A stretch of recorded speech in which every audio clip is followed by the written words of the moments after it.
नमस्कार दोस्तों, मेरे YouTube चैनल में आज हम लोग पढ़ेंगे सर्वोच्च न्यायालय के बारे में। तो चलिए स्टार्ट करते हैं। यह अनुच्छेद 124 में है। या कौन से अनुच्छेद में है? 124 में इसका वर्णन किया गया है सर्वोच्च न्यायालय का। भारत में पहली बार 1773 के रेगुलेटिंग एक्ट के तहत 1774 में कोलकाता में प्रथम सर्वोच्च न्यायालय की स्थापना की गई थी। भारत में पहली बार 1773 के रेगुलेटिंग एक्ट के तहत 1774 में कोलकाता में जो है प्रथम सर्वोच्च न्यायालय की स्थापना की गई थी। 1935 के भारत शासन अधिनियम के तहत दिल्ली में फेडरल सुप्रीम कोर्ट स्थापित किया गया। जो 1935 का भारत शासन अधिनियम था, उसके तहत दिल्ली में फेडरल सुप्रीम कोर्ट स्थापित किया गया। स्वतंत्र भारत में सर्वोच्च न्यायालय के प्रथम मुख्य न्यायाधीश सर हरिलाल जे किशुनदास कन्या थे। जो स्वतंत्र भारत के सर्वोच्च न्यायालय के प्रथम मुख्य न्यायाधीश कौन थे? तो हो जाएगा इसका सर हरिलाल जे किशुनदास कन्या। सर हरिलाल जे किशुनदास कन्या थे। ठीक है। सर्वोच्च न्यायालय के मुख्य न्यायाधीश एवं अन्य न्यायाधीश की नियुक्ति राष्ट्रपति करते हैं।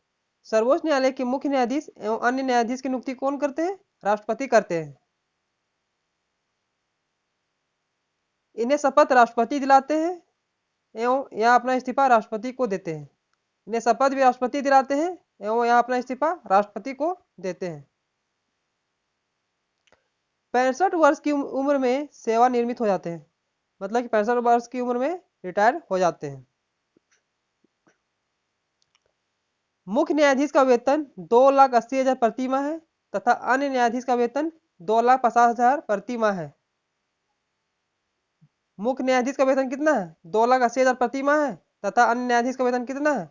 2,50,000 प्रति माह है।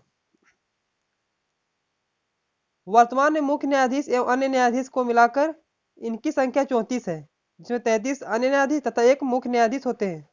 वर्तमान में मुख्य न्यायाधीश एवं अन्य न्यायाधीश को मिलाकर इनकी संख्या कितनी है? 34 है, जिसमें 33 अन्य न्यायाधीश है तथा एक मुख्य न्यायाधीश होते हैं। अनुच्छेद 32 के तहत सर्वोच्च न्यायालय 5 प्रकार के रिट जारी करता है। अनुच्छेद 32 के तहत सर्वोच्च न्यायालय कितने प्रकार का रिट जारी करता है? 5 प्रकार का। मुख्य न्यायाधीश या अन्य न्यायाधीश पर यदि भ्रष्टाचार या कदाचार का आरोप लगता है तो संसद के दोनों सदनों से विशेष बहुमत अर्थात 2/3 से प्रस्ताव पारित कर इन्हें पद से हटाया जा सकता है। यह प्रक्रिया संसद के किसी भी सदन से शुरू की जा सकती है। मुख्य न्यायाधीश या अन्य न्यायाधीश पर यदि भ्रष्टाचार या कदाचार का आरोप लगता है तो संसद के दोनों सदनों से विशेष बहुमत अर्थात 2/3 से प्रस्ताव पारित कर इन्हें पद से हटाया जा सकता है। यह प्रक्रिया संसद के किसी भी सदन से शुरू की जा सकती है, चाहे वह लोकसभा हो चाहे वह राज्यसभा हो। सर्वोच्च न्यायालय में न्यायाधीशों की संख्या घटाने या बढ़ाने का अधिकार भारतीय संसद को है। सर्वोच्च न्यायालय में न्यायाधीशों की संख्या घटाने या बढ़ाने का अधिकार किसको है? भारतीय संसद को है। मुख्य न्यायाधीश या अन्य न्यायाधीश बनने के लिए निम्न योग्यता एवं शर्तें होनी आवश्यक है। मुख्य न्यायाधीश या अन्य न्यायाधीश बनने के लिए निम्न योग्यता एवं शर्तें होनी आवश्यक है। उसे भारत का नागरिक होना चाहिए पहले नंबर पर। ठीक है, उसे क्या होना चाहिए? भारत का नागरिक होना चाहिए।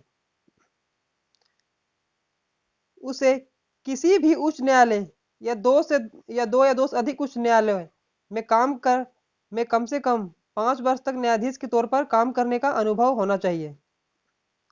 उसे किसी भी उच्च न्यायालय या दो से अधिक उच्च न्यायालय में कम से कम 5 वर्ष तक न्यायाधीश के तौर पर काम करने का अनुभव होना चाहिए। या फिर उसे देश के किसी भी उच्च न्यायालय में दो से अधिक उच्च न्यायालयों में लगातार 10 वर्ष के वकालत का अनुभव होना चाहिए। या फिर उसे देश के किसी भी उच्च न्यायालय में दो से अधिक उच्च न्यायालय में लगातार 10 वर्ष के वकालत का अनुभव होना चाहिए। या फिर राष्ट्रपति के नज़र में एक कुशल विधि वक्ता अर्थात कानून का जानकार होना चाहिए।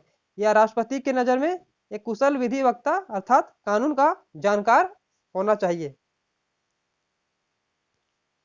भारत की प्रथम महिला जो सर्वोच्च न्यायालय में न्यायाधीश के तौर पर कार्य कर चुकी है, उनका नाम न्यायमूर्ति फातिमा बीवी है।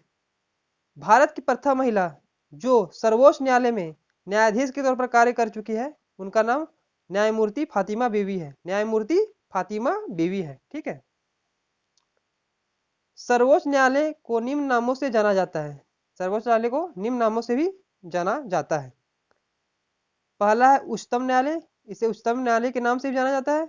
दूसरा देश का अंतिम अपीलीय न्यायालय, इसे देश का अंतिम अपीलीय न्यायालय के नाम से जाना जाता है, अंतिम न्यायालय के नाम जाना जाता है। तीसरा है देश का अंतिम अपीलीय न्यायालय के नाम से भी जाना जाता है, इसे देश का अंतिम अपीलीय न्यायालय के नाम से भी जाना जाता है। भारत में वर्तमान में सर्वोच्च न्यायालय के मुख्य न्यायाधीश धनंजय वाई चंद्रचूड़ है। धनंजय वाई चंद्रचूड़ है। यह भारत के 50वें मुख्य न्यायाधीश है। भारत में वर्तमान में सर्वोच्च न्यायालय के मुख्य न्यायाधीश कौन है? धनंजय वाई चंद्रचूड़। धनंजय वाई चंद्रचूड़ है। यह भारत के कितने नंबर के मुख्य न्यायाधीश है? यह भारत के 50वें मुख्य न्यायाधीश है।